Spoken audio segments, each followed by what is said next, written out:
Do'stlar, bugun biz tupoy tuning haqida gaplashamiz. Men bugun videoda top 6 ta hozirgi paytdagi eng tupoy aksessuarlar haqida gapiraman. Meni qiziqtirgan narsa nima ularni bu ishni qilishga tortadi.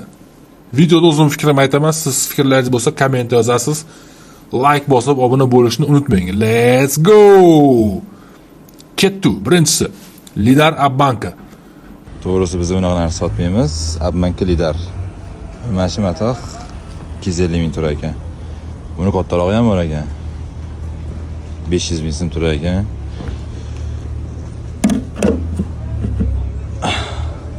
Nima beradi endi bu?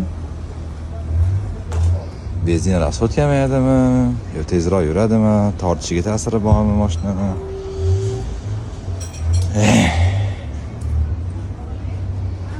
Bu meni shaxsiy fikrim. Tag'in birovni molini yomonlayapti degan gapga bormaylar. Kimni aldashi kiradi bu? O'zinimi yoki atrofdagilarnimi? O'zi Lidar nima? Xitoy mashinalarida avtopilot assistent funksiyasi uchun Lidar ishlab chiqarishgan. Ya'ni u lazer nurlar yordamida yo'lda 3D holatda analiz qilib yurishi uchun. Buni oddiy kameradan ko'ra ustunligi kechki payt yaxshiroq ishlaydi yoki yo'lda mashinani rasmini ko'rib unga reaksiya bildira olmaydi. Chunki boya aytganimizdek, u 3D analiz qiladi. Unda nima uchun ayrim Gentra, Spark, Nexia 3 kabi mashinalar qo'yib olyapti?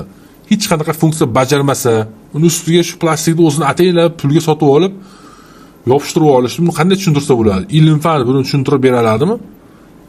Tom and Jerry multfilmini ko'rgansizlarmi? Boshiga narsa tushib ketsa, g'urra chiqadi-yu, shunga o'xshab qolganga o'xshataman. Yoki umuman oldiga taksi deb yozib olsa, ko'proq shu narsaga o'xshab qolgan. Endi kim biladi, balki uni xayolida juda kurtoy ko'rinsa kerak. Keyingisi nomer bolt. Mashinaning nomerini oddiy bolt bilan emas, uchli bir o'qqa o'xshagan o'tkir bolt bilan burab olish. Bu ham uni xayolida juda kurtoy ko'rinsa kerak, lekin aslida-chi? Aslida faqat to'poq qaror qabul qilinganini bildiradi. Nimaga? Tor joylarda u kim o'tsa kiyimini yirtib olishi mumkin yoki ba'zida bo'ladi, shunaqa yengil yetib olishi mumkin oldidagi mashinaga. Shunaqa paytda qo'l tashlab ketadigan joyda yo'q joyda bamperni teshib qo'ydi yoki keyin yuradi, yangisini oqtarib olib berib. Bu ham to'poy tuningda navbatdagi ishtirokchisi. Uchinchisi Mersrul. Hech ham shu Mersrul qo'yadiganlar tushunmam. 99% hollarda bu rul Xitoyniki va sifati juda past.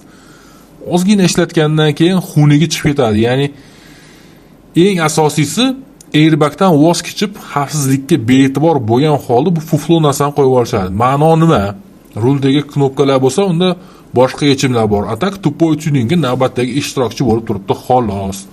To'rtinchisi migalka, sirena, antenna qo'yib oladiganlar. Endi maxsus mashinalar bo'lsa tushunsa bo'ladi. Ularga ishi yuzasidan bu narsa kerak, lekin oddiy mashina, masalan, bironta qora Gentra yoki Malibuga mana shu shayba antenna nima keragi bor? Vodiy sadosi yoki Oriyat FM ni yaxshiroq eshitish uchunmi? Yoki migalka qo'yadiganlarga vafshi yoshligida melisa bo'lishni orzu qilganmi, tushunib bo'lmaydi. Sirena agar to'g'rida qattiq sotib yursa, kerak bo'lsa kerak. Atak nimaga kerakligini bilmayman, lekin. Keyingisi nakleyka. Mashinasiga har xil gaplar yozib oladiganlar. U gap aqlli bo'lishi mumkin ham, lekin ko'pincha u gap to'poy gap. Masalan, eng mashhuri orzular orzuligicha qolmaydi. Yurak urib tursa bas degani yoki qaysi biriga siqilay, bir gap bo'lar degan lanchlik shukuhidagi gap. Va unaqa misollar juda ko'p. Menda bunaqalar kolleksiyasi bor. Xohlasanglar Telegram kanaliga o'tib ko'rsanglar bo'ladi. Boshqa levelda boqtirasizlar va kanalga o'tib ko'raverasizlar. Bir nechtasi haqida video ham qilganman, kanalga o'tib ko'ringlar. Orzuligicha qolib ketmas ekan. Yurak urib tursa bo'ldi ekan. Uni miyashi ishlashi haqida, ilm olish haqida o'ylab ko'rganda shu gapni yopishtirmagan bo'lardi. Davom etamiz. Bu reytingni oxirgisi eng tupoy desa ham bo'ladi. Aytgancha videoni keyingi qismini chiqarishimiz mumkin agar siz bu ro'yxatni davom ettirsangiz. Kommentariyaga tupoy tuningga nomzodlarni yozing. Albatta ko'rib chiqamiz va keyingi videoda u haqida yoritib beramiz. Keyingisi esa bu oddiy faraga yoki tumankaga LED qo'yib oladiganlar.